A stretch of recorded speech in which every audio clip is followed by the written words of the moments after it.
భారత్ మాతాకి జై. ఏదైతే కేంద్రంలోని నరేంద్ర మోడీ గారి ప్రభుత్వం అభివృద్ధి ధ్యేయంగా అంత్యోదయ సిద్ధాంతంతో చిట్ట చివరి పేదవారికి కూడా సంక్షేమ ఫలాలు అందాలనే సంకల్పంతో గత 9.5 ఏళ్ల నుంచి మచ్చలేని పాలన నిర్వహిస్తుంటే ఈ యొక్క జగన్మోహన్ రెడ్డి గారు కేంద్రం నుంచి వచ్చే నిధులను డైవర్ట్ చేస్తున్నారు తప్పితే ఎక్కడ కూడా ప్రజలకు ఉపయోగపడే ఏ కార్యక్రమం కూడా చేయట్లేదు. గుంటూరు అభివృద్ధి కోసం 1000 కోట్ల రూపాయలు ఇచ్చారు. అట్లానే ఎల్ఈడీలు ఫ్రీగా ఇస్తున్నారు. 13th, 14th, 15th finance commission ద్వారా అనేక కోట్ల రూపాయలు ఇస్తుంటే ఇక్కడ రోడ్లు వేయట్లేదు, సైడ్ డ్రైనేజ్ కాలువలు కట్టట్లేదు, ఎల్ఈడి బల్బులు ఎలగట్లేదు. అట్లనే వీళ్ళందరికీ కూడా సంక్షేమానికి దూరంగా వీళ్ళని పెడుతున్నారు.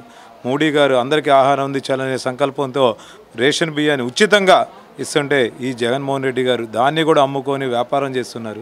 ఇవన్నీ కూడా ప్రజలు గుర్తిస్తున్నాను. రానున్న రోజుల్లో జగన్మోహన్ రెడ్డి గారికి తగిన బుద్ధి చెప్పి భారతీయ జనతా పార్టీకి ఆశీర్వదిస్తానని చెప్పి ప్రజలందరూ కూడా ముక్త కంఠంతో తెలియజేస్తున్నారు.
గారు